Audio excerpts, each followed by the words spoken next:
Hello everyone, welcome back to my channel. अगर आप अपनी इंग्लिश को इम्प्रूव करना चाहते हैं और चाहते हैं कि आप भी फ्लुएंसी के साथ इंग्लिश को बोल पाएँ तो डेली इंग्लिश बोलने की प्रैक्टिस करा करें। तो आज की क्लास में आपको टॉप 25 डेली बोले जाने वाले इंग्लिश के सेंटेंसेस देखने को मिलेंगे। बहुत ही कॉमन सेंटेंसेस हैं जिसका इस्तेमाल हम लोग अक्सर अपने डेली लाइफ में करते हैं। So let's start. सबसे पहला सेंटेंस है, अगर आपको कहना है किसी से इंग्लिश में कि उसे होश आ रहा है, उसे होश आ रहा है, तो आप कैसे इसे इंग्लिश में बोलेंगे? आप कहें she is regaining consciousness. She is regaining consciousness. Okay, next sentence, sentence number 2। अगर आपको कहना है किसी से मैं इसका क्या करूं, मैं इसका क्या करूं, कैसे बोलेंगे? आप कहें simple, what should I do with this. What should I do with this, यानी कि मैं इसका क्या करूं, what should I do with this. ठीक है, उसे होश आ रहा है, शी इज रिगेनिंग अनकॉन्शियसनेस। मैं इसका क्या करूं, what should I do with this, what should I do with this. Okay, चले मूव करते हैं नेक्स्ट स्लाइड पे, सेंटेंस नंबर 3 पे।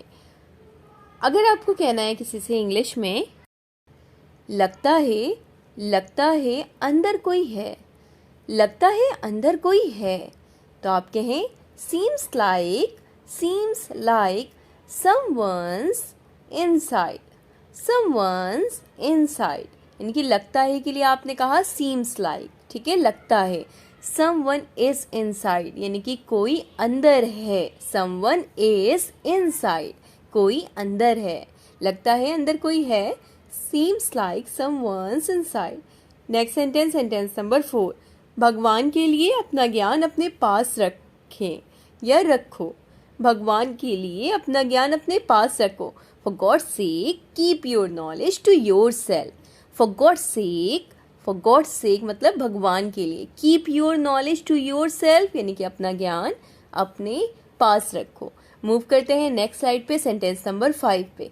अगर आपको कहना है किसी से मुझे नहीं मिलना है, ठीक है, जब आप किसी से मिलना नहीं चाहते, आप कहना चाहते हैं कि मुझे नहीं मिलना है, अगर आपको ये चीज़ इंग्लिश में कहनी है तो आप कहें I don't want to meet, मुझे नहीं मिलना है। Next sentence, sentence number 6। अगर आप बुरा ना माने तो मैं कुछ कहना चाहता हूँ। अगर आप बुरा ना माने, if you don't mind, I want to say something.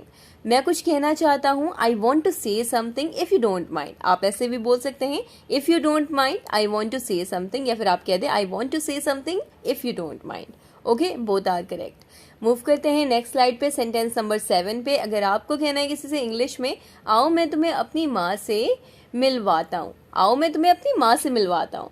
Come I will introduce you to my mother. I will introduce you to my mother, यानी कि आओ के लिए आपने कहा कम, मैं तुम्हें अपनी माँ से मिलवाता हूँ। I will introduce you to my mother, अपनी माँ से। ठीक है, अब मुझे समझ में नहीं आता कि ये सब मैं इस उम्र में कैसे संभालूंगी। अब मुझे समझ में नहीं आता कि ये सब मैं इस उम्र में कैसे संभालूंगी। Now I don't understand how I will look after all this at this stage, यानी कि एट दिस एज कह लें, या उम्र है तो आप एज कहें, ठीक है। अगर पड़ाव कहें तो आप स्टेज बोलें। लुक आफ्टर का मतलब होता है देखभाल करना, संभालना, ठीक है। चले मूव करते हैं नेक्स्ट स्लाइड पे, सेंटेंस नंबर 9 पे। अगर आपको कहना है किसी से सिर्फ भगवान आपकी सहायता कर सकता है, अब तो भाई सिर्फ भगवान आपकी सहायता कर सकता है, तो आप कहें only God can help you, only God can help you, सिर्फ भगवान आपकी सहायता कर सकता है। मूव करते हैं नेक्स्ट सेंटेंस पे, सेंटेंस नंबर 10 पे। तुमने अपना 2 साल का किराया नहीं दिया है, तुमने अपना 2 साल का किराया नहीं दिया है। You have not paid your rent for 2 years. You have not paid your rent for 2 years. Okay, move करते हैं नेक्स्ट सेंटेंस पे, सेंटेंस नंबर 11। अगर आपको कहना है किसी से क्या हुआ, सिंपल आप पूछें किसी से क्या हुआ, तो आप कहें व्हाट हैपेंड, यानी कि क्या हुआ है। व्हाट हैपेंड, क्या हुआ, व्हाट हैपेंड। सिर्फ भगवान आपकी सहायता कर सकता है, only God can help you. क्या हुआ, व्हाट हैपेंड। ओके, चलिए मूव करते हैं नेक्स्ट स्लाइड पे, सेंटेंस नंबर 12 पे। अगर आपको कहना है किसी से इंग्लिश में क्या तुमने क्या तुमने कभी भाभी को रीना के बारे में बताया है? तो आप कहें क्या तुमने कभी, हैव यू एवर स्पोकन यानी कि बताया है, to your sister in law यानी कि अपनी भाभी से, अबाउट रीना यानी कि रीना के बारे में, क्या तुमने कभी भाभी को रीना के बारे में बताया? Have you ever spoken to your sister in law about Reena? Next sentence, sentence number 13, मेरे पास सिर्फ ये घर बचा है। The only thing I have left is this house. The only thing I have left is this house यानी कि केवल या सिर्फ मेरे पास ये घर बचा है। The only thing I have left is this house. Okay, चले मूव करते हैं नेक्स्ट स्लाइड पे, सेंटेंस नंबर 14 पे। अगर आपको कहना है किसी से इंग्लिश में कि तुम कहाँ से आ रहे हो, तुम कहाँ से आ रहे हो, तो आप कैसे कहेंगे? आप कहेंगे where are you coming, where are you coming from, where are you coming from, where are you coming from. Next sentence, sentence number 15, मैं चाबी यानी कि जो चाबी होती है उसे ढूंढ रहा था। चलिए था यहाँ पे कह दिया तो आप वॉज लगाएंगे। आपके आई वॉज लुकिंग फॉर का मतलब होता है ढूंढ रहा, ठीक है, ढूंढना, looking for. I was looking for the keys, I was looking for the keys, मैं चाबी को ढूंढ रहा था।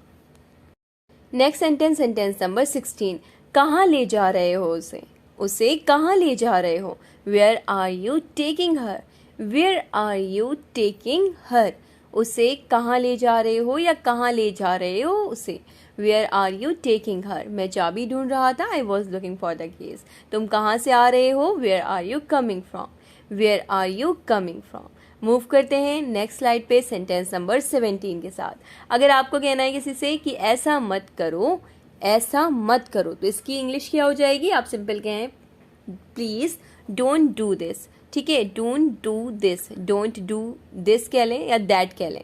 ऐसा मत करो, प्लीज डोंट डू दैट, हम बर्बाद हो जाएंगे, वी विल बी ruined, ठीक है।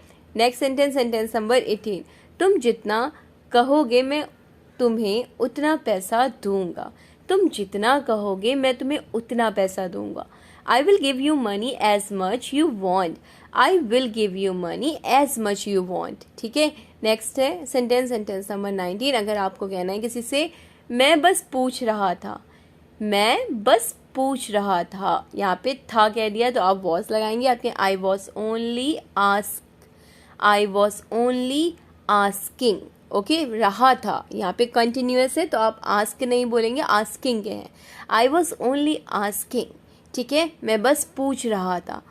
ऐसा मत करो, हम बर्बाद हो जाएंगे, please don't do that, we will be ruined, ठीक है। मूव करते हैं नेक्स्ट स्लाइड पे सेंटेंस नंबर 20 के साथ। अगर आपको कहना है किसी से ये कैसे हो सकता है, ये कैसे हो सकता है, तो अगर आप कैसे बोलेंगे इसे? हाउ इज दैट पॉसिबल, इनके how is that possible, how is that possible, ये कैसे हो सकता है, how is that possible.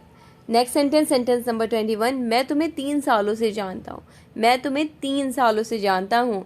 I have known you for 3 years, I have known you for 3 years। Next sentence, sentence number 22, अगर आपको कहना है किसी से ये सब तुम हमें अब बता रहे हो, ये सब तुम हमें अब बता रहे हो, तो इसे इंग्लिश में कैसे बोलेंगे? आप सिंपल कहें you are telling us all this now, यानी कि तुम अब मुझे ये सब बता रहे हो। You are telling us all this now, you are telling us all this now, ये कैसे हो सकता है? हाउ इज दैट पॉसिबल, मैं तुम्हें 3 सालों से जानता हूँ, I have known you for 3 years। Move करते हैं नेक्स्ट स्लाइड पे सेंटेंस नंबर 23 के साथ। सेंटेंस नंबर 23 है, अगर आपको कहना है किसी से अपना बैग पैक करो और चलो मेरे साथ, अपना बैग पैक करो यानी कि बंद करो, पैक करो उसे और चलो मेरे साथ। Pack your bags and come with me, pack your bags and come with me, okay. Next sentence, sentence number 24, अगर आपको कहना है किसी से क्या तुम्हें याद है जो हमने तुमसे कहा था, क्या तुम्हें याद है जो हमने तुमसे कहा था? Do you remember, do you remember what we told you, do you remember what we told you, क्या तुम्हें याद है जो हमने तुमसे कहा था? Do you remember what we told you. तो आज की क्लास में इतने ही सेंटेंसेस। आई होप आपको आज की क्लास से हेल्प मिलेगी अपनी इंग्लिश को इम्प्रूव करने में। वीडियो अच्छी लगी हो तो वीडियो को लाइक शेयर सब्सक्राइब बिल्कुल ना करें। इस चैनल को अगर आपने सब्सक्राइब नहीं करा है और आप इसी तरह की वीडियोस देखना चाहते हैं तो चैनल को सब्सक्राइब करके बेल आइकन को ज़रूर प्रेस कर लें। Thanks for watching.